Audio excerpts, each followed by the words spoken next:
The massive crystal dome of the Galactic Council headquarters gleamed under the light of 3 suns. Inside, 217 species from across the known universe gathered for the annual assembly.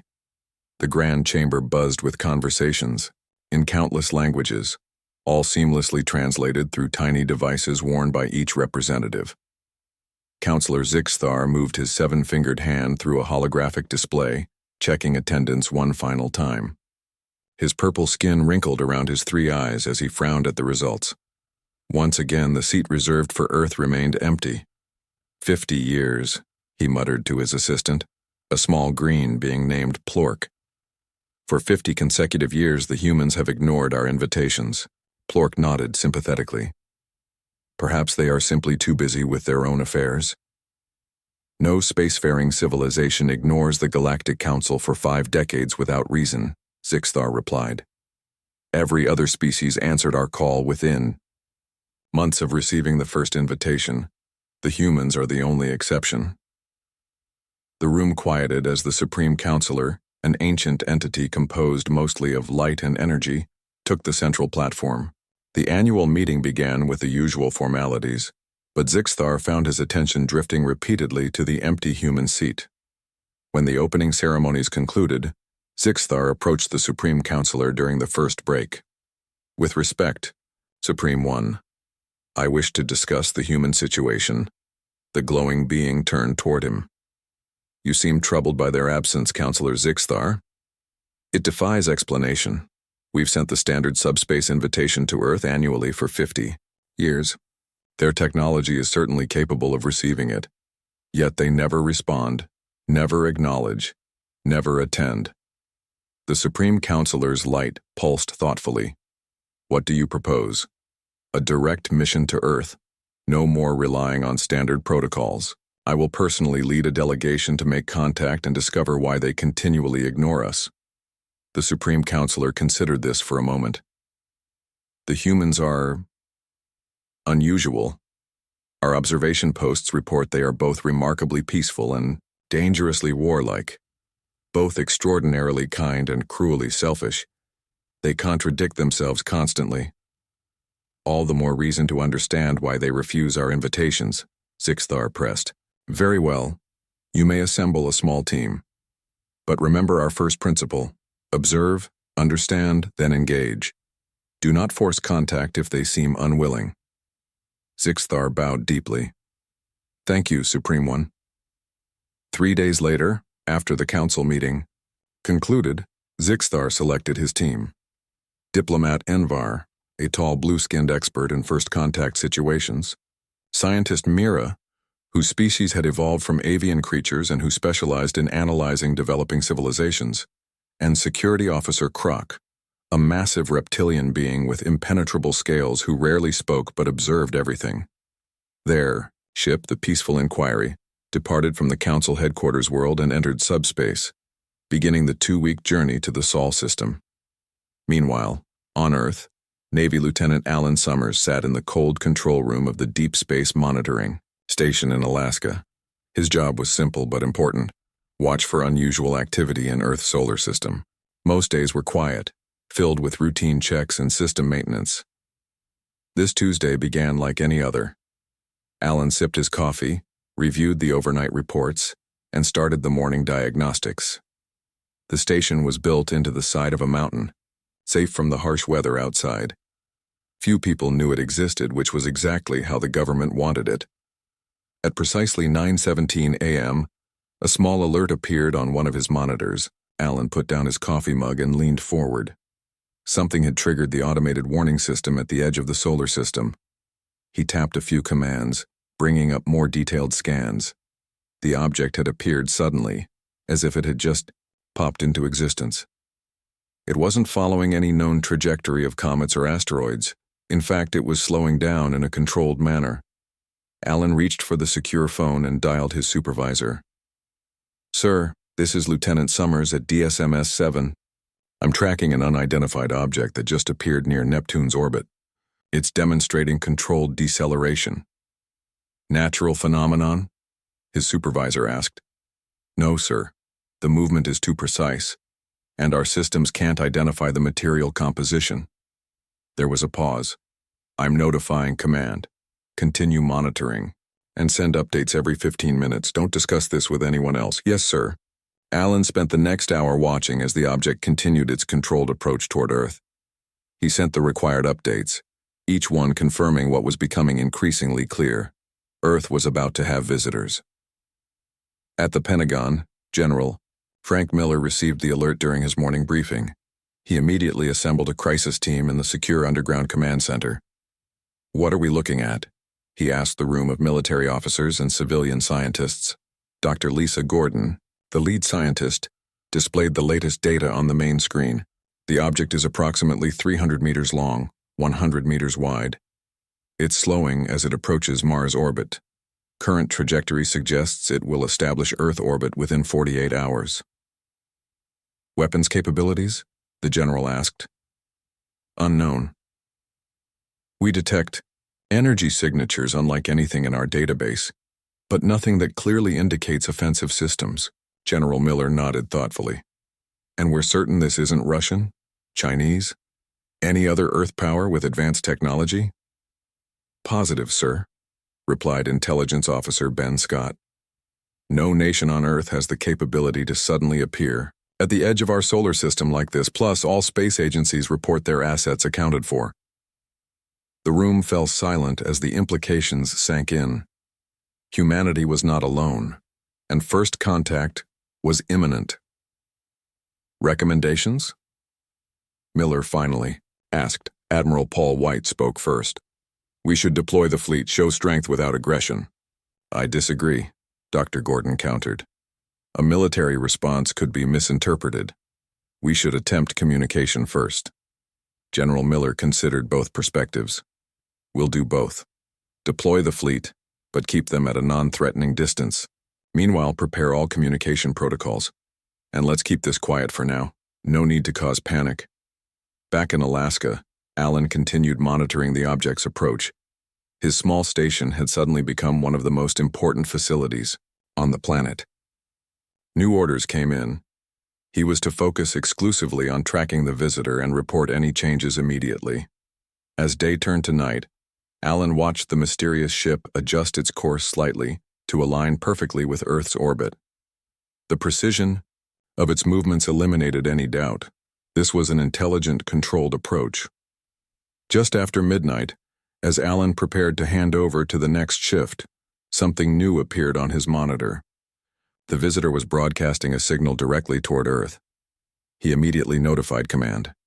Within minutes, Dr. Lisa Gordon and her team were analyzing the transmission. It's a repeating pattern, she explained to General Miller over the secure video link. Definitely artificial and deliberately aimed at us. The structure suggests language rather than random noise. Can we decode it? Miller asked. Working on it now. The pattern uses mathematical sequences as a foundation, the universal language.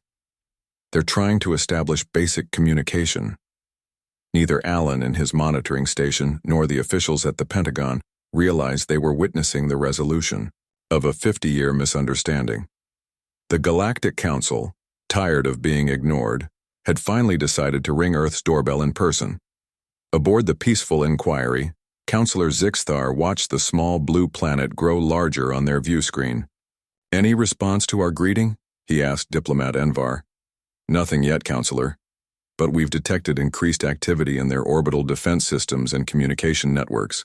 They know we're here. Zixthar nodded slowly. After 50 years of silence, we'll finally discover why humanity never joins the galactic community. Little did he know, the answer would surprise everyone, both human and alien alike. Within 6 hours of the alien ship's arrival in Earth orbit, the world knew. Despite government attempts to control the information, amateur astronomers had spotted the vessel, and social media exploded with photos, videos, and wild theories. News channels broadcast continuous coverage, showing the same grainy images of the sleek, silver ship hovering above Earth. At the White House, President Helen Clark met with her crisis team. The room was tense as military leaders, scientists, and intelligence officials shared what little they knew. The vessel has maintained its position for the past 6 hours, General Miller reported. They continue to broadcast the same signal pattern. And do we understand this signal yet? The president asked. Dr. Lisa Gordon stepped forward. We believe it's a greeting and a request for communication. The mathematical sequence establishes intelligence, followed by what appears to be language samples and coordination details for a transmission frequency. President Clark nodded slowly. So they want to talk. It appears so, Madam President. And our options are? General Miller cleared his throat. We have 3 space-based weapons platforms within range. If necessary, the president raised her hand to stop him. Let's be clear. We will not fire the first shot against a civilization advanced enough to cross interstellar space. Dr. Gordon, can we respond to their signal? Yes, Madam President, we've prepared a response using similar mathematical principles. We can transmit whenever you give the order. President Clark didn't hesitate. Send it now. In orbit above Earth, the crew of the Peaceful Inquiry detected the human response. Diplomat Envar analyzed the message with growing excitement. They've replied using our own communication format, he told Counselor Zixthar. The humans are indicating they're ready for direct communication. Zixthar's 3 eyes blinked in succession. After 50 years of silence, they respond within hours of our arrival. Most curious. Should I establish the communication link? Envar asked. Proceed. On Earth, in a hastily prepared communication center, Dr. Gordon and her team watched as their screens suddenly displayed an alien face. Purple skin, 3 blinking eyes, and a mouth that moved in unfamiliar ways. Greetings, people of Earth. The alien spoke in perfect English, though the lip movements didn't match the words. I am Counselor Zixthar of the Galactic Council. We come in peace and with great curiosity. President Clark, watching from a separate room, nodded to Dr. Gordon to respond. Greetings, Counselor Zixthar. I am Dr. Lisa Gordon, Chief Scientist for the United States of America, a nation of Earth. On behalf of humanity, we welcome you to our world. The alien's expression changed subtly. You speak as if this is our first contact. Has Earth's government not received our previous communications? Dr. Gordon glanced at her colleagues in confusion. I believe this is our first communication with your species, Counselor. All 3 of Zixthar's eyes widened. Impossible. The Galactic Council has sent annual invitations to Earth for the past 50 years. The room fell silent as humans exchanged bewildered looks. I assure you, Dr. Gordon finally said, we have received no such invitations. This is humanity's first confirmed contact with extraterrestrial intelligence. On the alien ship, Zixthar turned to Science Officer Mira. Explain this discrepancy. The bird-like alien consulted her data screens. Our records confirm that standard subspace invitations have been transmitted annually on frequency 422.7 as per Council protocol. Could the humans be lying? Security Officer Kroc suggested, speaking for the first time since their journey began. To what purpose? Diplomat Envar countered. If they wish to avoid the Council, simply not responding would be sufficient. Claiming ignorance now serves no strategic advantage. Zixthar considered the situation. We must investigate further. Request permission to send a small delegation to meet with Earth's leaders face-to-face. Back on Earth, this request triggered hours of intense debate among world leaders. Eventually, they agreed to allow 3 representatives from the alien ship to land at a neutral location, an isolated military base in the Australian outback. Lieutenant Alan Summers, who had first detected the alien vessel, found himself reassigned to the contact team because of his background in communications. He stood nervously beside Dr. Gordon and General Miller as the small shuttle descended from the main ship. The landing was smooth and silent. A door opened in the side of the craft, and 3 aliens emerged. Counselor Zixthar led the group, followed by the tall, blue-skinned diplomat Envar and the bird-like scientist Mira. Welcome to Earth, General Miller said stiffly. Counselor Zixthar bowed slightly. We appreciate your hospitality, especially given the apparent confusion regarding our previous attempts at communication. The group moved to a nearby building where a conference room had been prepared. Once seated, the humans and aliens studied each other with equal curiosity. Let us address the central mystery, Zixthar began. Our records clearly show that for 50 years, the Galactic Council has sent annual invitations to Earth to join our assembly. Yet you claim to have received none of these communications. Dr. Gordon nodded. That's correct. We have no record of any such invitations. On what frequencies do you monitor for extraterrestrial communications? Scientist Mira asked. Lieutenant Summers answered. Our SETI programs primarily monitor microwave frequencies, particularly the hydrogen line at 1420 MHz and surrounding bands. Mira tilted her feathered head. And frequency 422.7? 422.7? Summers repeated, looking confused. He pulled out a tablet and checked some data. That's in our automated monitoring range. We use that band to track space debris and solar radiation. It's not monitored for communication signals. The aliens exchanged meaningful glances. The Council uses frequency 422.7 as the universal diplomatic channel, Diplomat Envar explained. All spacefaring civilizations are expected to monitor it once they achieve certain technological benchmarks. Alan Summers suddenly laughed, then quickly covered his mouth. I'm sorry, but you've been calling us on the wrong phone number for 50 years. Dr. Gordon's eyes widened as she understood. All this time, your messages have been coming through on a frequency we use for automated systems. No one was listening for actual communication there. General Miller looked skeptical. Are we really supposed to believe that this misunderstanding has gone on for 5 decades because of a frequency error? It is unusual, Zixthar admitted. Most species discover the universal diplomatic frequency shortly after developing space travel. It's considered a natural progression. Earth has developed differently in many ways, Dr. Gordon said diplomatically. Our space programs evolved from military applications during our Cold War period. We focused on different priorities. Lieutenant Summers was still reviewing data on his tablet. Sir, he said to General Miller, I've checked the archives. We do have recordings from frequency 422.7 going back decades.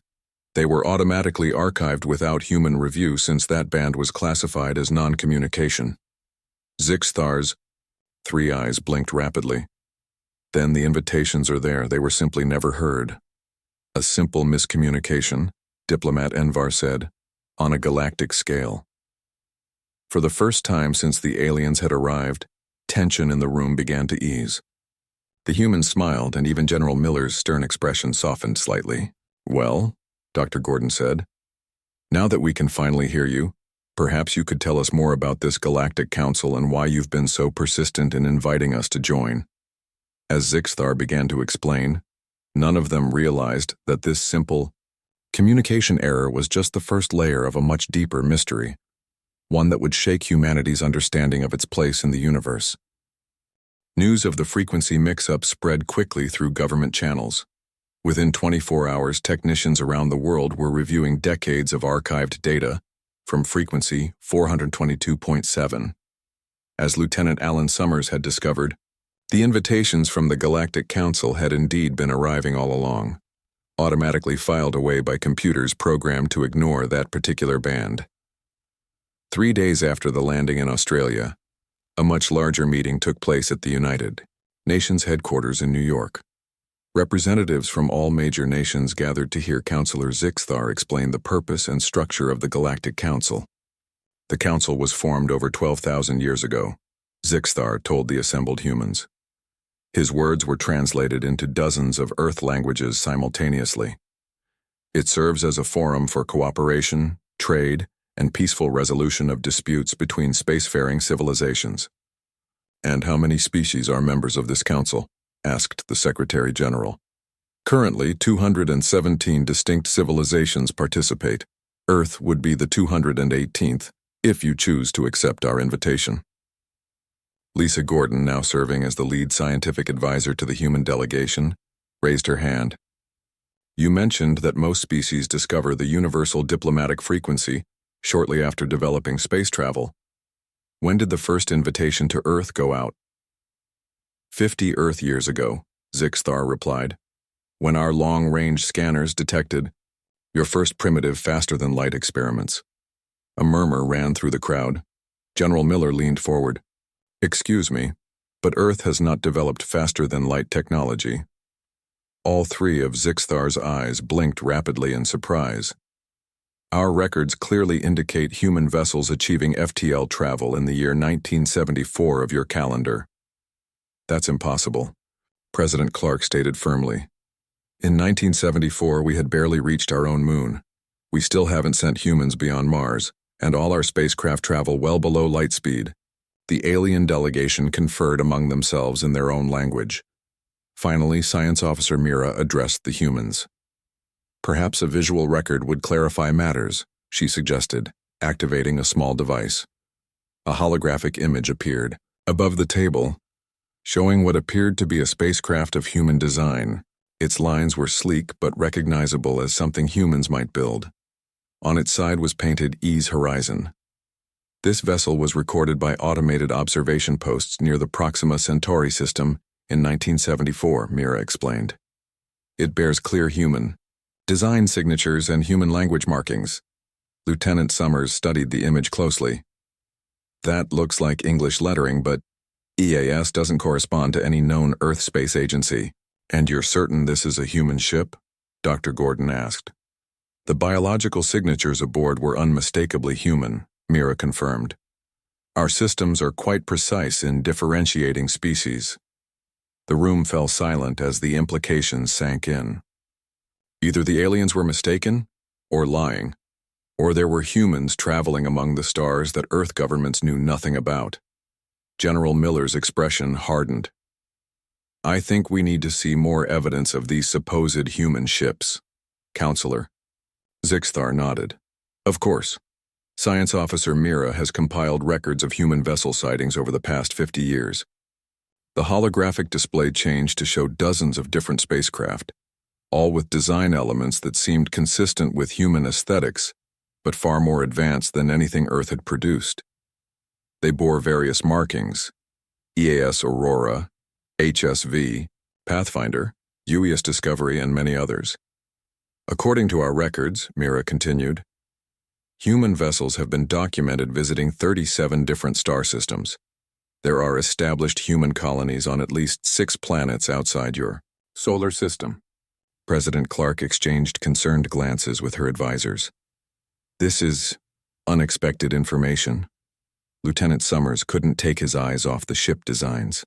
They looked right somehow, like a natural evolution of human spacecraft design, but decades or centuries ahead of current technology. "May I?" he asked, gesturing toward the holographic display. With Mira's permission, he examined the images more closely, focusing on small details. "These navigation lights are arranged according to standard Earth aviation protocols. The airlocks follow our engineering standards. These are definitely human designs or something made to look very human." Dr. Gordon turned to the Secretary General. "Sir, I think we need to consider the possibility that there is a human presence in space that our governments are unaware of, or," General Miller interjected, "a presence that some governments have kept secret from others." This suggestion sparked immediate denials and accusations among the human delegates. As the room descended into arguments, Counselor Zixthar observed, with growing concern. When the Secretary General finally restored order, Zixthar spoke again. "This is most unexpected. In the Council's experience, planetary governments are typically unified before achieving faster-than-light travel. Earth governments are not unified," President Clark admitted. "Though we cooperate through bodies like the United Nations, each nation maintains sovereignty over its own affairs, including its space programs. Nevertheless," Dr. Gordon added, "none of our nations have the technology these images suggest. If humans are traveling among the stars, they're doing it without the knowledge of any major world government." The meeting continued for hours as humans debated amongst themselves and questioned the aliens about every detail of these mysterious human ships. By the end, 3 theories had emerged. 1. The aliens were somehow mistaken or deliberately misleading Earth for unknown purposes. 2. A secret group on Earth had developed advanced technology and gone to the stars without public knowledge. 3. Something else entirely was happening, something no one had yet imagined. As the meeting adjourned, Lieutenant Summers found himself walking alongside Dr. Gordon. "What do you think?" he asked her quietly. She shook her head. "I don't know what to believe, but those ships, they look right, don't they? Like something we would build if we had the technology." "Exactly my thought," Summers agreed. "And the markings, EAS, HSV, UES, they sound like the kind of acronyms we would use. Earth something service, human something vessel. Earth, astronautical service," Gordon suggested. "Human space vessel. United Earth ship," Summers added. They both fell silent, contemplating the implications of United Earth anything. That evening, in a secure conference room, President Clark met with a small group of advisors, including Dr. Gordon, General Miller, and surprisingly, Lieutenant Summers, whose insights into the ship designs had proven valuable. "Options," the president said simply. General Miller spoke. "First, we continue to gather information while maintaining a defensive posture. These aliens could be manipulating us." "To what end?" Dr. Gordon challenged. "If they wished us harm, their technology clearly outmatches ours." "What about the second theory?" President Clark asked. "Could some private organization or secret government program have achieved this level of technology without our knowledge?" "Highly unlikely," Dr. Gordon replied. "The resources required would be enormous and difficult to conceal." Lieutenant Summers cleared his throat nervously, unused to speaking in such high-level meetings. "There's another possibility we haven't considered. What if these humans in space aren't from our present?" The room went quiet as everyone turned to look at him. "Explain," the president prompted. "The ships we saw look like a natural evolution of our technology, but decades ahead of us. What if they're from our future? Or from an alternate timeline where human development took a different path?" Dr. Gordon's eyes widened. "Or what if they're from our past? A human civilization that achieved spaceflight and then fell, with the knowledge lost?" President Clark leaned back in her chair. "Time travel? Parallel universes? Ancient advanced civilizations? Are we seriously considering such things?" 24 hours ago, we weren't seriously considering aliens, General Miller pointed out. "Yet here we are." The president nodded slowly. "Fair point. So how do we proceed?" Dr. Gordon leaned forward. "I think we need to see these human colonies for ourselves. If the Galactic Council will transport a small team, we could investigate directly. And if we find humans out there," Lieutenant Summers added, "we can ask them ourselves where they came from and why they've never contacted Earth." The president considered this for a long moment. "Make the arrangements with Counselor Zixthar. I want our best people on this mission." As the meeting ended, Lieutenant Summers realized his life had changed forever. Somehow he had gone from monitoring deep space signals in Alaska to potentially becoming one of the first official Earth representatives to visit the stars. And somewhere out there, other humans were waiting. Humans who might hold the answer to one of the greatest mysteries humanity had ever faced. 2 weeks after the United Nations meeting, Lieutenant Alan Summers stood in a launch bay aboard the Peaceful Inquiry, watching Earth grow smaller through a viewing port. He still couldn't believe he had been selected for this historic mission. The team consisted of 6 humans, Dr. Lisa Gordon leading the scientific aspects, General Miller handling security concerns, a diplomat named Edward Hill, a linguist named Susan Moore, an engineer named Peter Jackson, and Summers himself for communications. "Nervous?" Dr. Gordon asked, floating up beside him in the zero-gravity environment. "A little," Summers admitted. "I never expected to go to space, let alone travel faster than light." Dr. Gordon smiled. "None of us did. But here we are, about to make history." Their conversation was interrupted by diplomat Envar, who gracefully maneuvered through the weightless environment using small handles placed along the walls.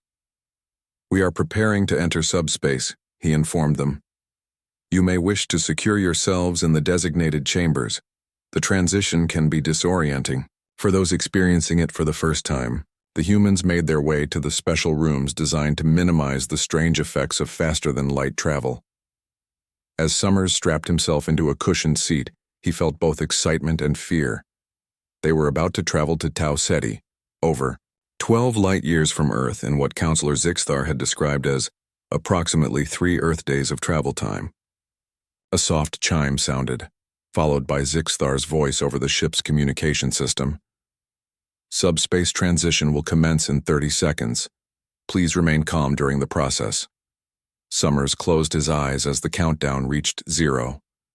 A strange sensation washed over him, like his body was being gently pulled in all directions at once. Colors he couldn't name flashed behind his eyelids. Then, as quickly as it had begun, the feeling passed.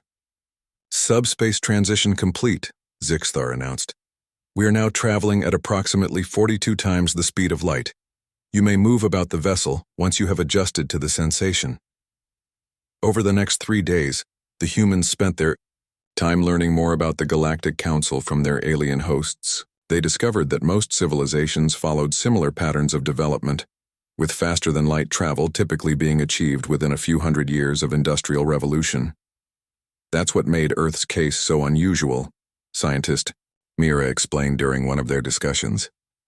According to our records, humans went from primitive flight technology to FTL travel in less than 70 years, an unprecedented rate of advancement.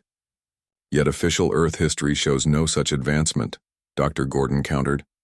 Our fastest spacecraft travel at only a tiny fraction of light speed. Hence our current mission, Counselor Zixthar said, to resolve this discrepancy. On the 3rd day, another chime sounded throughout the ship. Preparing to exit subspace, Zixthar announced. Please return to your transition chambers. Once again, the humans experienced the strange sensation of transition.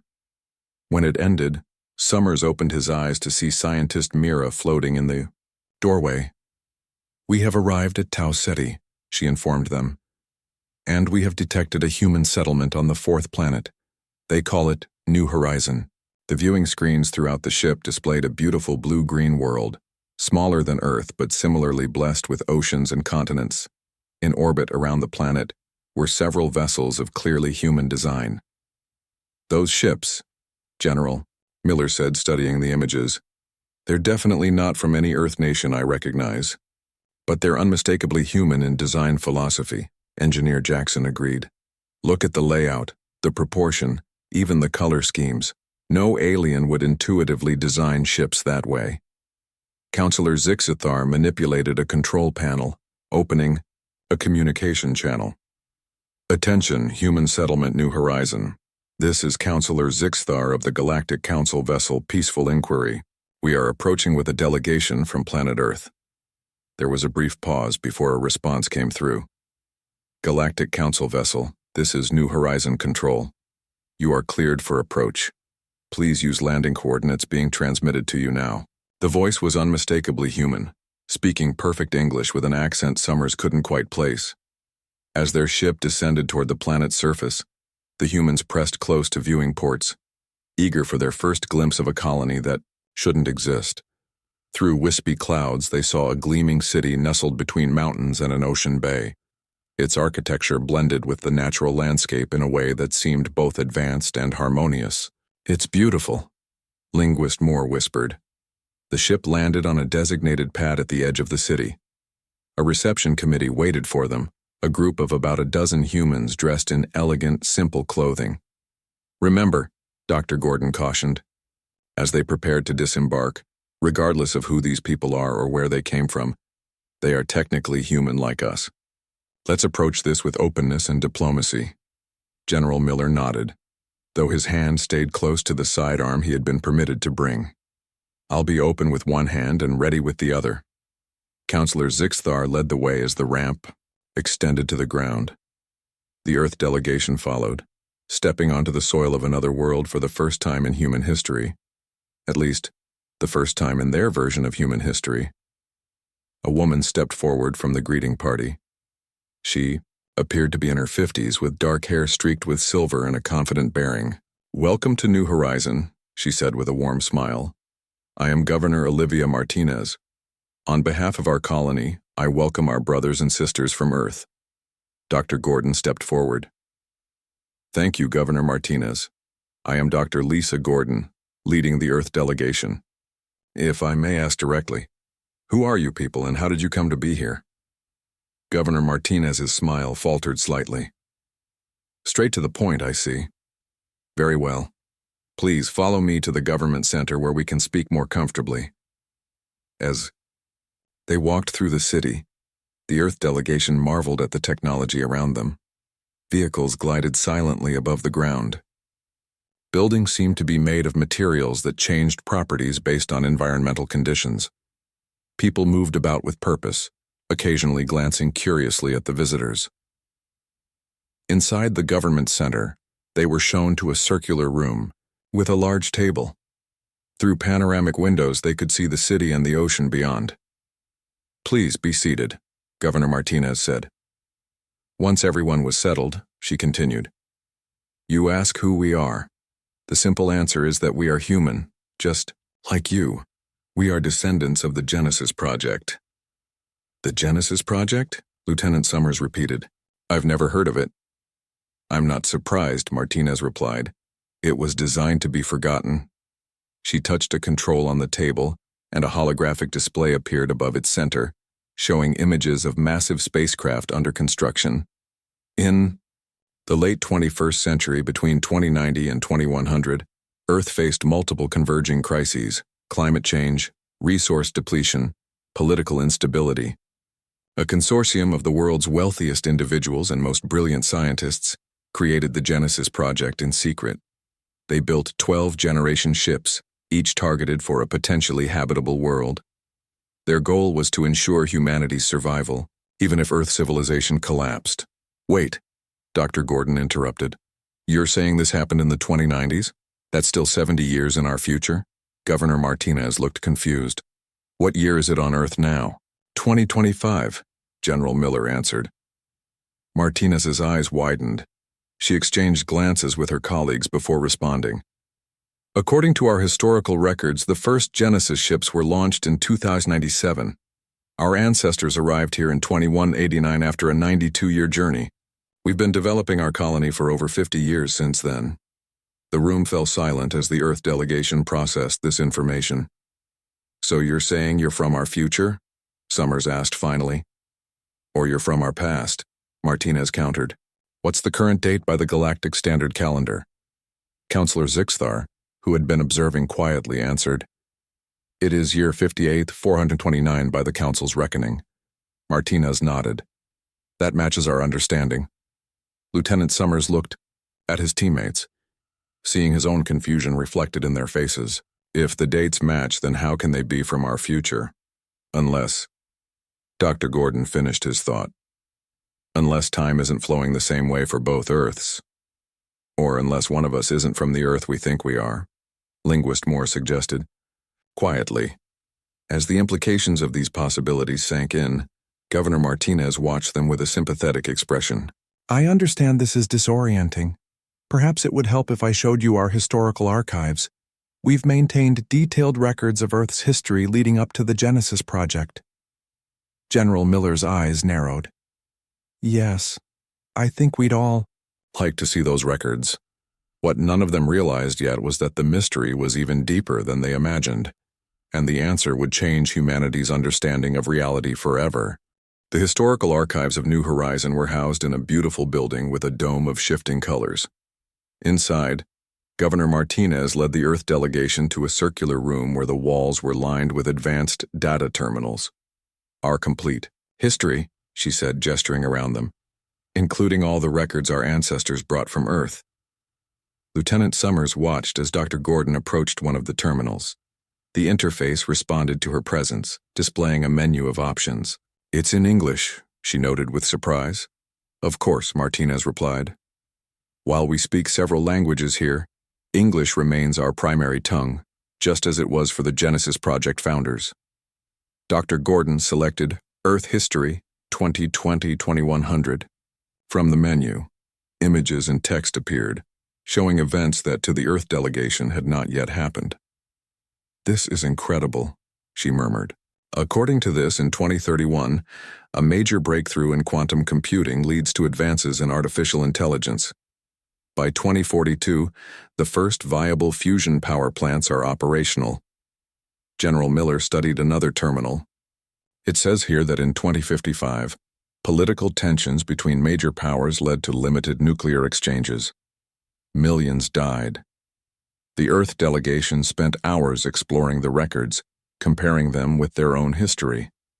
Many events aligned with their expectations of the future, but others seemed completely foreign. "I don't understand," Lieutenant Summers said finally. "If this is our future, why don't we have records of faster-than-light travel developing in the 1970s? Your own history says it wasn't invented until the 2080s. Governor Martinez exchanged glances with her advisors. When we initially made contact with the Galactic Council, we were confused by their records too. They insisted humans had been traveling among the stars since the 1970s, but our history showed no such thing." "Just like us," Dr. Gordon said. "So you're not those humans either?" "No," Martinez confirmed. "After extensive research and communication with other human colonies, we discovered something extraordinary." She moved to a central terminal and activated a complex three-dimensional display. "This," she explained, "is a simplified representation of the multiverse as we understand it." The display showed countless tiny points of light, clustered together in patterns. Each of these points represents a different Earth in a different universe existing simultaneously.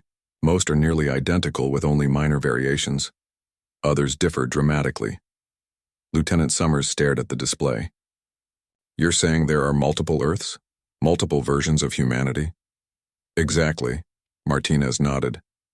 "And somehow, against all probability, many of these versions of humanity developed spacefaring technology and found their way into this same universe. The universe where the Galactic Council exists." Counselor Zixthar, who had been silently observing, now spoke. "We had no concept of multiple universes when we first encountered humans. To us, humans were simply a new spacefaring species, albeit an unusually fragmented one. The Council thought all humans came from one Earth," Linguist Moore realized. "They didn't understand that each human colony might be from a completely different version of Earth." "But how does this happen?" General Miller demanded. "How do people from different universes all end up here?" Governor Martinez moved to another terminal and displayed a new image. "There appears to be a pattern. In nearly every version of Earth we've identified, humanity faces an extinction-level crisis in the late 21st or early 22nd century. And in many of these realities, some group develops technology to escape. The Genesis Project in your reality," Dr. Gordon said. "Yes. But in other realities, it was different projects with different names, occurring at different times. Some developed faster-than-light travel. Others used generation ships like we did. Some used cryogenic suspension or other methods. And somehow they all pierced through to this universe?" Engineer Jackson asked skeptically. "Not all," Martinez corrected. "Just a statistically significant number. We believe there's something special about this particular universe that draws desperate versions of humanity like a beacon." Lieutenant Summers tried to wrap his mind around this concept.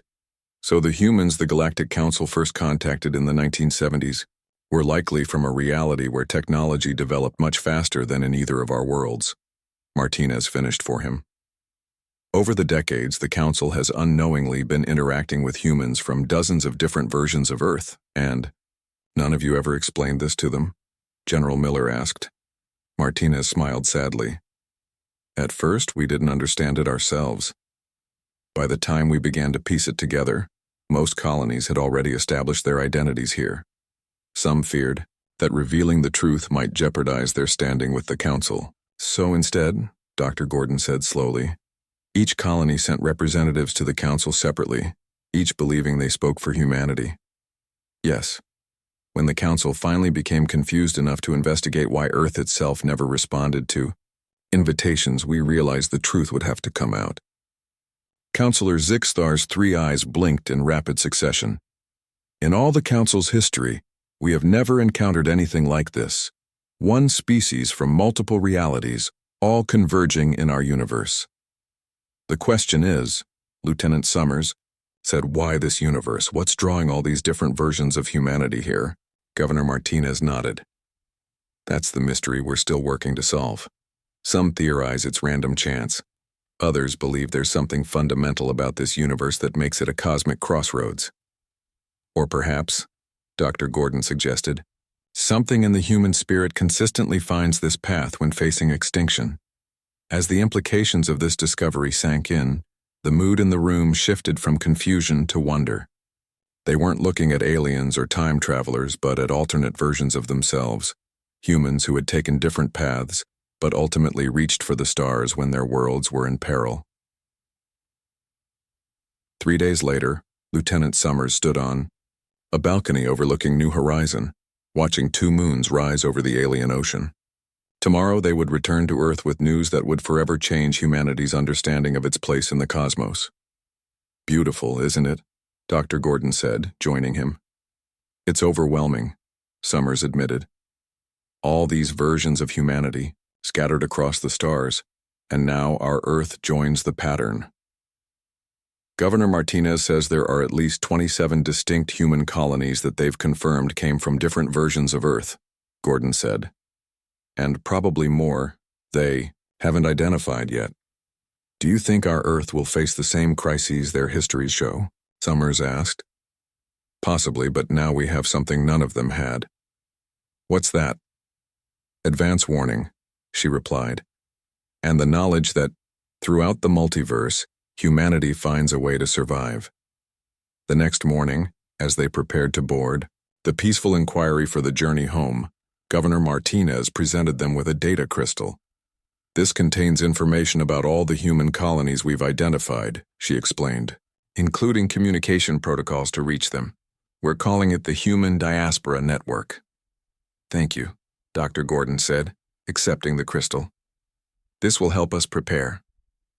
"And perhaps," Martinez added, "when the next Galactic Council meeting is held, all versions of humanity can attend together, including representatives from the original Earth." Lieutenant Summers couldn't help but smile at the thought. After 50 years of confusion, the Galactic Council was about to learn why humanity's representation had been so fragmented. It wasn't that humans never showed up. It was that too many different versions of humanity had been showing up all along. As their ship lifted off, Summers took one last look at New Horizon through a viewing port. Whatever crises Earth might face in the coming decades, he found comfort in the knowledge that across countless realities, humanity possessed the determination and ingenuity to reach the stars. And somewhere in the vast multiverse, there would always be humans answering the call of the unknown, finding their way to new horizons among the stars.